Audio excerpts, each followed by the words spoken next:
So, it's 2024, which means that it's an election year. And I'm starting to notice that most people don't really pay attention to politics. Now, that's not entirely a bad thing, because the entire point of having a representative democracy is that we'll ostensibly vote for people who will do the thinking for us, so that we don't have to know all the ins and outs of things like, say, nuclear diplomacy. But what surprises me is that so many people seem entirely confused with the current state of play of politics, namely the state of their parties. Now, many people feel entirely alienated from their own parties, and in America, where a party is very much like a sports team, switching parties can often feel like leaving one's own family. But we should be aware that both parties in America have gone through radical changes over the last 10 years, and those changes are not going to stop. Now, this isn't a video trying to pass judgment on one side or the other. It's a video explaining what they are and how they got here. Now, to make things easier, we'll start with the simpler of the two parties. We'll start with Republicans. Because despite what lots of people like to say, the modern GOP has not always been the way it is today, and it also didn't suddenly become what it is overnight. Trump did not come down the escalator and radically change the party in 2016, but it also hasn't been like this forever. Now, modern observers like to claim that the modern party came into being when the Democratic Party split up over civil rights and all the Southern Democrats became Republicans. That's partially true. But what they leave out is that this didn't create an era of Republican dominance, electorally or culturally. Furthermore, it's my belief that there are two times that you see what parties are actually about: when they're dominant and when they're bottoming out. So as such, the modern Republican Party was, in my view, shaped by Nixon's hawkish stances at home and abroad, but culturally, he didn't leave a huge imprint on the party. That would fall to one Ronald Reagan. Now, let me be clear about this. Reagan's presidency marks what I believe to be the high point of the GOP's power, both electorally and culturally. The 1980s were extremely conservative in terms of their views towards the military and the free market. Reagan, described as a happy warrior who viewed America as a shining city on a hill, was approved of by many Americans. We can say whatever we like about him in hindsight, but the results do not lie to us. Reagan was what much of the country wanted. But here's where I want to point something out to you. It's very easy to be a happy warrior when you are the dominant individual and feel unstoppable. When you feel besieged and on the back foot, it's much harder. So how exactly did the GOP go from Reagan's happy warrior motif to Trump's fire and fury motif? Many in the GOP today would probably say that it's the fault of the Democrats, how they moved further and further left. And that's not entirely untrue, but it obscures more than it reveals. Let me put it to you like this.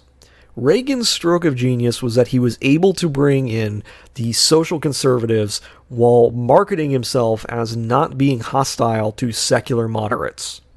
During the 1980s, the various Christian groups in America decided to band together and support the Republican Party with the idea that this would allow them to push through many ideas that were otherwise unpalatable to most Americans. Everything from putting scripture in schools to bans on homosexuality and divorce to punishments for abortion were on the table. Only they weren't really on the table because by the end of Reagan's presidency, the so-called moral majority had notched together very few actual wins. Joining the GOP was meant to reverse the secularization of America, but if anything, it only accelerated. Christian conservatives found themselves increasingly isolated culturally, and they would spend the next 4 presidencies becoming increasingly disillusioned with the wider American project. The tipping point for them was the Bill Clinton presidency. They believed that when they pushed to have Clinton impeached, that the wider American public would side with them. Instead, Clinton became more popular among the electorate, and when he was acquitted, the leader and founder of the moral majority publicly stated that he no longer believed that there was an actual moral majority in America. The result was that Christian conservatives were kingmakers within the GOP, but their policies were electoral poison, and so very few of them were actually advanced. For 20 years after that point, they waited for what they hoped would be a pendulum swing back towards them, but it never came. Instead, they became increasingly insular and increasingly paranoid. Now, some people may ask, wait a second, surely all the Christians in America weren't conservatives. And that was true. However, it became less true as time went on. You see, during the 1980s, a trend accelerated where liberals became less religious and conservatives became more so. This meant that many liberal churches simply found their pews empty, and thus the people who did want to be religious came to find themselves surrounded by conservatives. In a way, it's similar to what happened to rock stations in the mid-2000s. There wasn't a big enough base to support multiple kinds of Christianity in America, and so liberal churches found themselves without supporters, and would-be Christians found themselves listening to the preaching of increasingly conservative pastors across America. This is going to be important when we talk about why Christian conservatives joined with Donald Trump, a thrice-married serial womanizer, by his own admission. But before we get there, we need to talk about the 2000s and their effect on the GOP as a whole. The wider party at this point had clued into the fact that religious conservatism, while important for their electoral chances, was not really a winner on the national stage, and as a result they mostly got relegated to the state level. What was pushed instead was a business-first, free market agenda aimed at cutting taxes as much as possible, while also paying for a gigantic military, since 2 wars in the Middle East needed fighting. Now, while these Republicans talked a lot about fiscal discipline, what they really meant was that while they were in power, they'd spend as much as possible, and when they lost power, they'd cut funding for as many things as possible. This, amazingly, worked for them. They could portray themselves as being extremely focused on the budget while also breaking it at every chance that they got. But how did this actually work? Well, if you listen to liberals, they'll tell you that they doubled down on the casual racism that existed during Reagan's years. This is a bit of an exaggeration. It wasn't so much that they were openly racist as they were extremely focused on channeling the desires of their own base.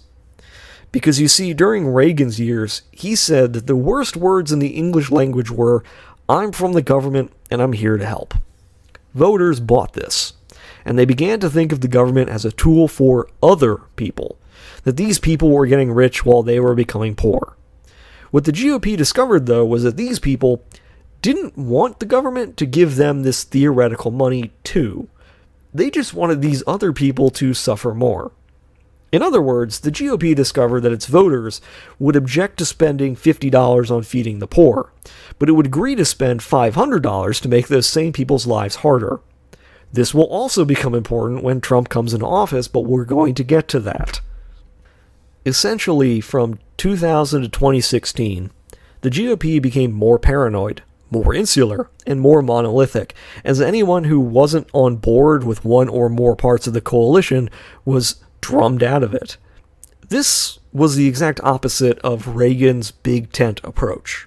Because you see, under Reagan, the idea was that you wanted to bring in as many people as possible. Now, the idea was that all of these other people needed to be driven out. This neatly tied everything together. They were religiously conservative, fiscally conservative, increasingly dovish on military matters, increasingly socially conservative, and anyone who didn't agree with these things was either pressured to shut up or actively excluded. What began with the Dixie Chicks being canceled for being anti-war would become in opposition to anyone who didn't approve of Trump. Now, it is worth noting that in the early 2000s, it was theorized that both parties would be undergoing radical shifts, mostly due to immigration and the changing demographics that were due to happen as the next generation came of age. Many theorized that the Democratic Party, which had always been a fractious group of competing interests, would break apart first, and I will get to them, don't you worry. But in practice, it turned out that it would be the GOP that would undergo the most radical shift first, because of the very thing that people thought made it strong. As it turned out, its monolithic and insular nature made it very easy to change once someone new took over the top. Now, this new person preached everything that the base believed, but hadn't really heard. That the government was corrupt, that they were under attack by the other party, that everything was broken, that their lives were being ruined, and that they had been forgotten for too long. The GOP base in 2016 did not want just any Republican who would give them talking points. They had become too jaded, too bitter, too resentful. What they wanted was someone who would hurt the people that they didn't like, who would tell them what to do. And Trump became that person. Now, it is, I think, impossible to talk about Trump's rhetoric and his appeal without circling back to the religious aspect. Now, lots of people call it a cult, but the truth is that American Christianity by 2016 had become very old again. Now, those of you who know your history will know that American Protestantism has a very distinct strain, namely evangelicalism. And this focuses on a near-Calvinist idea of being saved or damned, along with an emotional aspect where emotional sensations to know if you're saved or damned.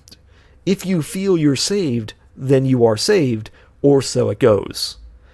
But this leaves out a major part of American Protestant theology. It's not just that you are saved that binds you together, but that other people are damned. That you can know in this world who is and who isn't saved. That you can take pride in believing in Jesus, and also take pride in the fact that you know better than your neighbor, who is damned for not being with you. That you should pity them for being foolish. This creates an insular, tightly knit community. And so when Trump came along, preaching fire and brimstone, it didn't matter that he didn't know the words, that he probably never read a Bible before. Evangelical Christianity has never been about Scripture or adherence to it. It has always been about emotions, about channeling those emotions. When Christians in the GOP heard Trump speak, they felt what they wanted to feel, and thus all the supposedly moral Christians, like Ted Cruz, found themselves discarded by their own people. Now in 2024, this hasn't changed, because the movement still speaks in fire and brimstone terms.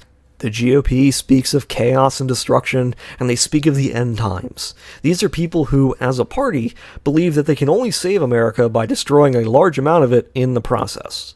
In other words, the modern GOP believes that not all Americans are equal. The old saying, if you don't like America, leave, only applies to other people, not to them. Rather than accept they are no longer a majority, the modern GOP has become increasingly insular, monolithic, and hostile to outside forces around them. In their mind, they are under siege. They are threatened from without by immigration and from within by academia and the media.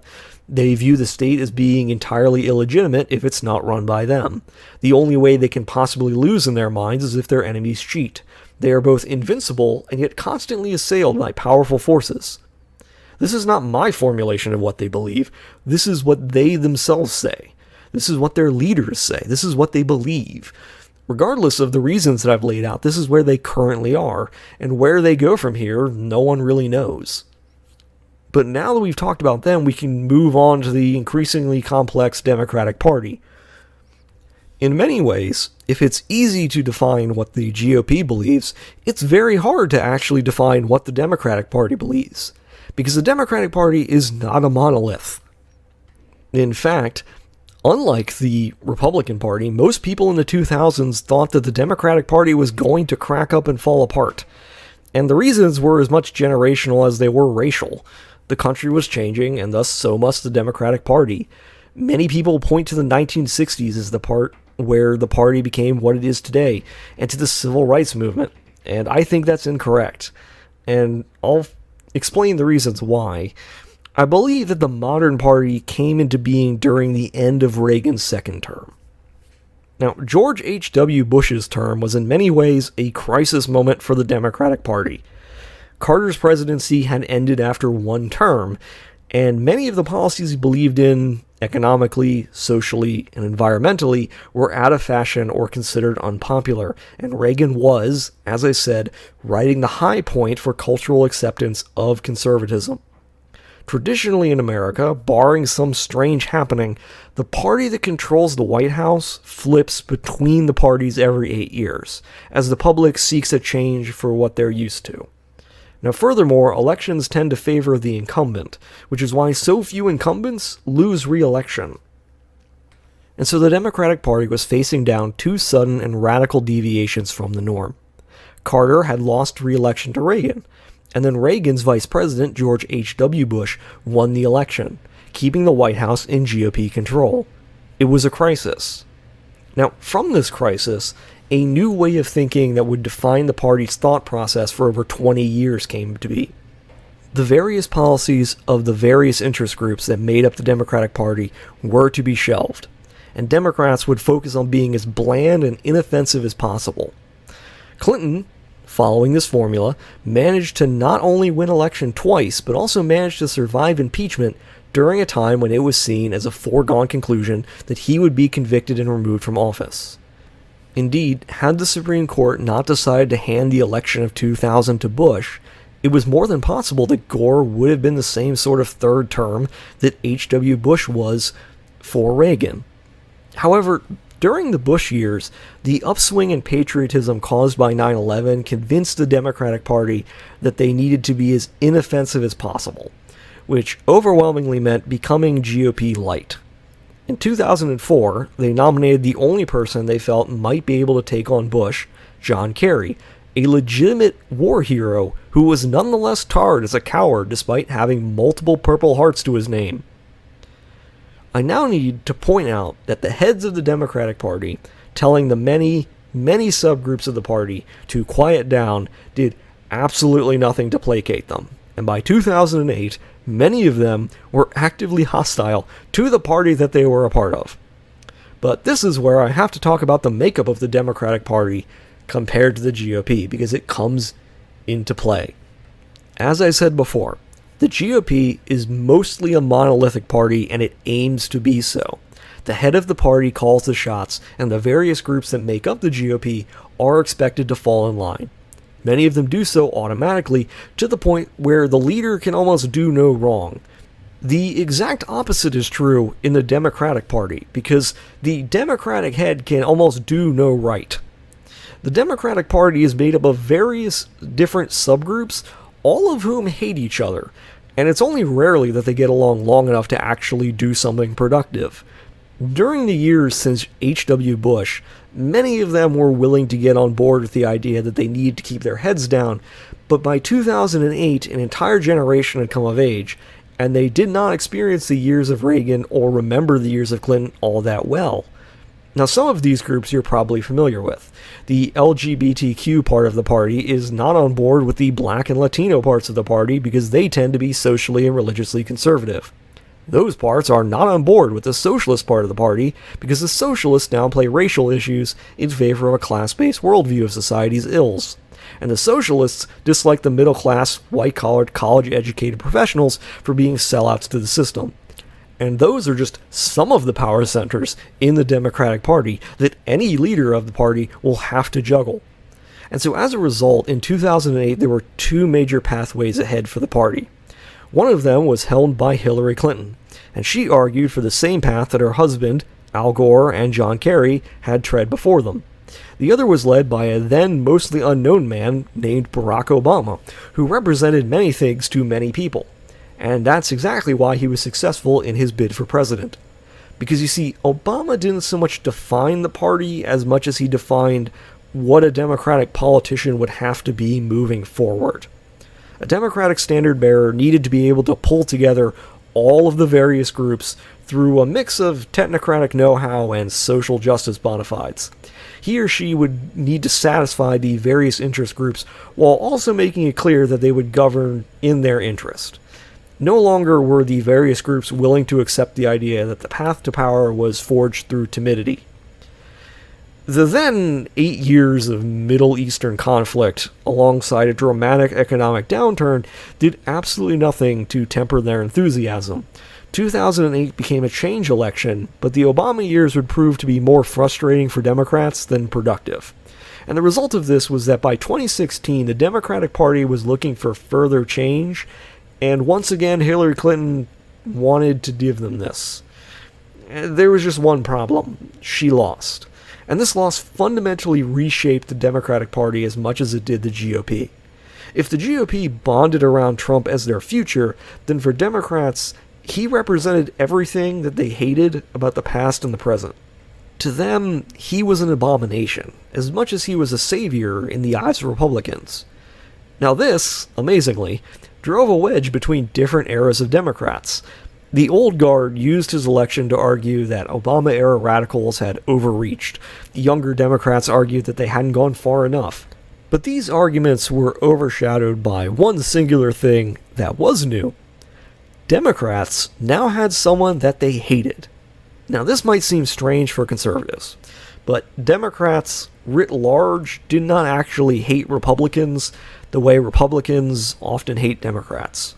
Republicans often talk about Democrats as being a threat to their very existence, but Democrats more often than not talk about Republicans as being stuck in the past. Furthermore, no one part of the Democratic Party was united in disliking the entire Republican Party. The Southern Democrats, for example, mostly black and Latino, were more religiously conservative. White professionals were on board with many of the tax cut policies of fiscal conservatives. Working class and social Democrats were happy with GOP grants to farmers and industrial workers. Trump's victory did the one thing that nothing before that point had really ever done. It created consensus among Democratic voters. For now, the interest groups were all aligned towards one thing: defeat Trump. If that meant that they had to choose an old white man as their standard bearer, so be it. Enter Biden. Now, Biden is the eat your vegetables candidate. He was chosen not to be popular, but because he seemed electable. That he's accomplished so much in such a short amount of time will win him no favors among Democrats, who enjoy fighting amongst themselves as much as they enjoy fighting Republicans. Furthermore, the soon-to-be renomination of Trump has, understandably, united Democrats in a way that few other Republicans could or have. In essence, both parties were transformed by the election of Reagan and then the election of Trump. As varied as the forces were for each party, the result now is that the two parties look remarkably different than they did even a decade ago. The parties of 2024 are not the parties that they were in 2014. The GOP finds itself being much more nationalist, much more isolationist, more conservative, and more hostile to outsiders. The Democratic Party, in turn, has become more forward-looking, more determined to change even more things, and more hostile to anything that smells of reactionary feelings. The two parties have, in their own ways, articulated that the status quo of the present is unacceptable. The GOP essentially wishes to go backward to reverse changes that have occurred, whereas the Democrats wish to change even more things in an attempt to move forward, and neither of them are content staying where they are. So now, hopefully, you can look around and have a better understanding of why and how the parties got where they are, and where you fit into them.